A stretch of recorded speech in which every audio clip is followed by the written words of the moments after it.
What's up mga kaharabas? Kamusta po kayong lahat? Welcome na lang po sa another episode ng I Am Harabas Channel. At nandito po tayo ngayon sa ating backyard, sa ating pinapagawang bagong aviary. Kung napansin nyo, gabing-gabi na po ano. So kaninang araw po nagtrabaho kami dito ni Mama. Ito na po yung natapos namin. Ayan, meron na tayong frame. At kulang na lang yung mga balagbag natin. Pag ganyan. Kanina parang sabi ko may energy pa ako, parang ano pa, gusto ko pang mag-work ba.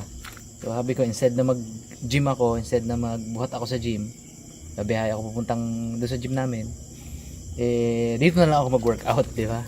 So kasi ito mga karabas, tambakin ito ito, natambakan po natin ito ng buhangin para mag-flat ko hanggang dito. Yan, hanggang dito po yan ang tambak. Ayan, so kailangan nating hakutan talaga. Para si Mamak bukas tuloy-tuloy, kasi ako bukas may ibang vlog din. So umaga ko lang siya pwedeng samahan. Actually sa umaga hindi rin pwede kasi may vlog ako. Kasi kasuyin ko yung pinapagawang bangka sa San Roque. Tapos may vlog din kami na yung sa documentary natin about sa ewan ko, hindi ko alam kung sino yung unang ma-upload. Basta documentary po yon. Tapos mangunguha din kami ng mga drift food pa. So para dito sa aviaries natin. So kaya super busy po bukas. So kulang tayo sa time. Gusto kong ma-involve sa lahat ng gawain dito. So kaya kahit gabing-gabi mga karabas, baba na tayo. So kanina nagpatulong ako kay Kindle, buhatin to. Ito po yung pinagputulan ng bangkal. May bangkal kasi dito dati, pinatumba ko na. Yan, kasi napakahirap mga karabas na may katabing malaking puno na hindi naman ganun katibay. Yung bangkal po kasi hindi masyado matibay yan. Kapag nasobrahan ng lakas ng hangin ng bagyo, bumabagsak po yan. So anyway, nagpatulong ako magbuhat kanina. Pinaplano ko kung paano ko ikakarga lahat itong mga drift food natin. So ito naisip ko, dito siya para magmukhang natural at magmukhang kumbaga sa ano, aesthetic ba? Aesthetic. Kumbaga, maganda siya sa paningin, maganda sa paningin ng ibon. Sa tingin ko na parang nasa natural habitat pa rin sila. So dito po ko planong ilagay yung pakainan. Not 100% sure, pero na magmamaterialize, pero feeling ko dito ko gustong ilagay yung pakainan. Dito, tapos dito banda yung inuminan. Ito yung kinuha pa natin noon. Matagal na po natin itong kinuha. Doon ko dapat ilalagay sa aviary ng Blue Nape Parrot, pero hindi siya pasok kumbaga hindi siya bagay. So dito kanina inimagine ko na siya dyan, inisip ko na hindi ko pa mailagay kasi mabigat tapos lalagyan natin dito ng ng patay na ugat, kasi doon sa ilog maraming mga ugat ng mga kamatsilim yung nakalkal na ng baha ba, yung mga natumbang puno, ang daming malalaking ugat na mahaba na ganun. Sobrang tibay nun, grabe, solid. Tapos maganda pag ganyan siya pa-curve. So yun yung plano kong hanapin bukas, kasama ang team dagat. Dito natin lalagay pag ganun. Tapos may mili din tayo ng halaman. Lalagyan natin dun ng halaman na malaki. So since yung next species natin na alagaan dito hindi sila I think so, hindi sila makain sa halaman ba. So kaya pwede natin lagyan halaman sa loob. Halaman din dyan. So yun, taniman din natin dito ng halaman na yung pwedeng lumago, yung pwedeng lumaki, para mas lumawig po tong area. Tapos plano ko po dito, anyway sinasabi ko na yung mga plano ko para heads up po.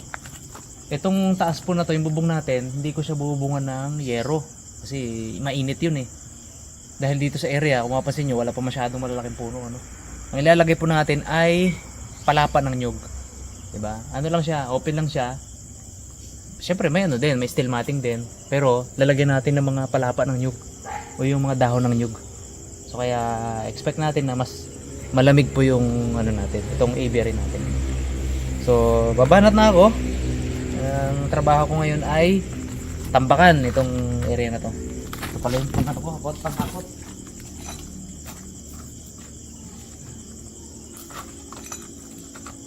Okay, dito po tayo nagpatambak ng buhangin sa labas. Ito ang medyo mahirap dito mga karaba sa amin. walang ikutan doon sa likod, hindi kayang inapit doon yung ano, ito mga pantambak, yung ano talaga. Tapos syempre mga karabas, mayroon tayong ano, cheering squad. Audience. Audience. Cheering squad. Go, go, go. Go, go, go! Dapat may premyo to maya. Uy!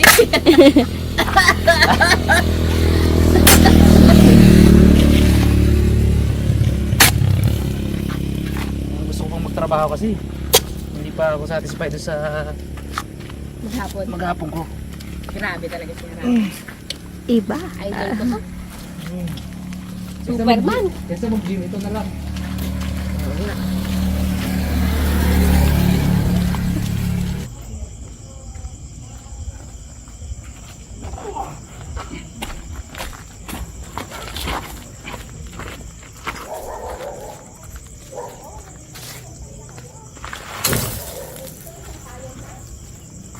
Marami-rami ako dito mga karabas. So plano kong tapusin to ngayon. Ngayon ay alas 7 ng gabi. At ngayon po ay Sunday. Rest day po namin ngayon. Rest day ng team. Pero sa to lang mga karabas.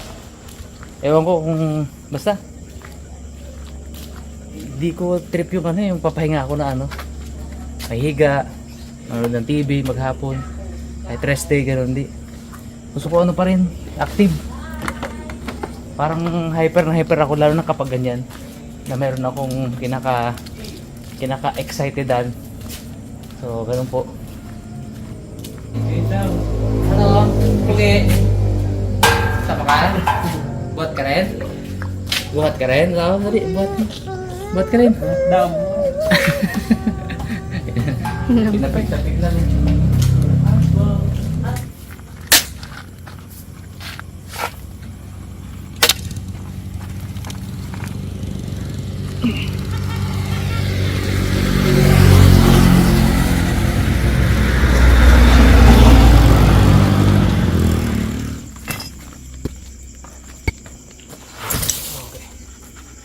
Dati may wheelbarrow kami, mas madali sana, kaso kakasira lang po.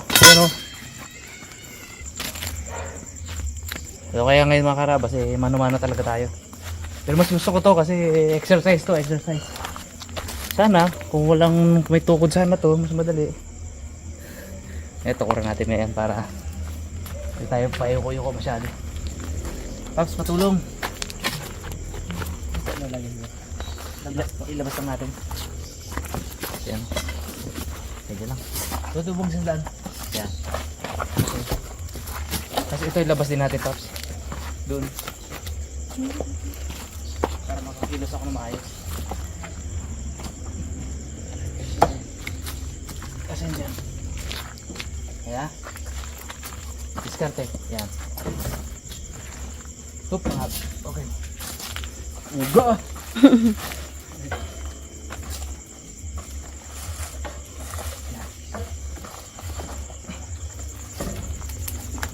Okay. Okay. Kapantay, Paps. Kapantay. Opo. Masira. Thank you, Paps. Kasi ito, ipaplat ko muna to. Uneven eh.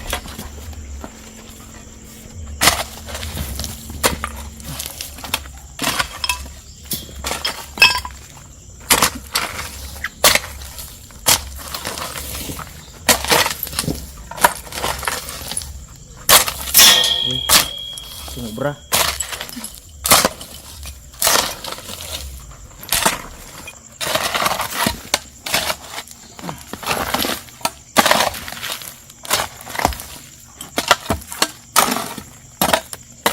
Pero madaling tambakan. Even na siya.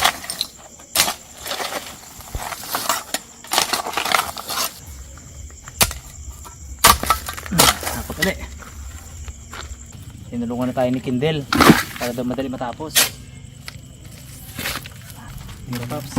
한산사 찬바람에 객선이 부르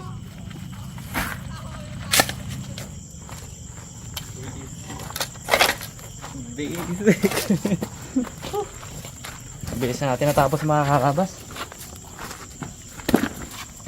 Nabutan tayo ng 1 oras mahigit. Kaya tinulungan tayo ni Kindel.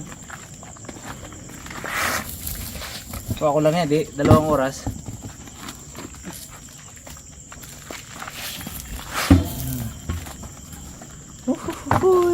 Plat na lang natin. Tulad si Mamak bukas, natambakan na natin yung dapat na trabahuin niya bukas. Para makapag-focus na siya sa ibang trabaho naman. Para tapos na to bukas.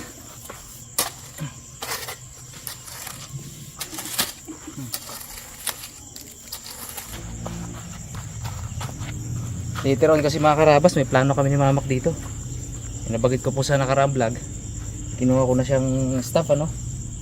Siya po yung nandito, utility maintenance. Si Mamak hindi naman yun iba sa akin eh. Malapit ang loob ko doon kasi sobrang trusted ko siya. Mabait kasi.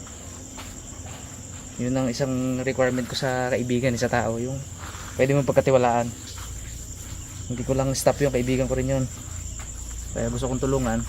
Nung sinabihan ko siya, share ko lang po, nung pinuntahan ko siya sa kanila, nung sinabihan ko siya ng bagay na yun, na kukunin ko na siyang staff, may plano na silang lumipat na ibang bayan para sumubok ng ibang hanap buhay ba. Kasi ngayon wala siyang project, sunod-sunod wala siya ng project. Sabi niya, 2 yung nag-aaral niya, paano na? Sabi. Anyway, napag-usapan lang naman kasi madalas nyo, naikwento ko lang naman kasi madalas nyo po siya makikita kasama ko dito sa aviary natin. Hindi lang si Kindle tsaka to si Kunet, maging si Mamak po ay maging kasama na talaga natin kasi kaming dalawa po yung magde-develop na to lahat, pati mag-maintain siya, so palagi siya makikita, kaya naikwento ko siya. Ayun, siguro ito na muna mga karabas, ito yung update. Tada! Oh, mataas na. Iyan. Tama naman siguro muna ngayon yan at anong oras na rin. Siguro kain muna tayo at pahinga. Thank you so much mga karabas sa panonood at sana po subaybayan nyo tuloy-tuloy itong mga vlog natin sa aviary kasi kung ako nare-relax, sa palagay ko meron ding mga tao dyan na talagang nare-relax din pag nakikita nila tong ginagawa natin dito, tsaka yung mga ibon natin, yung mga alaga natin, ano. Ayan. So thank you po sa lahat, ingat po kayo, God bless.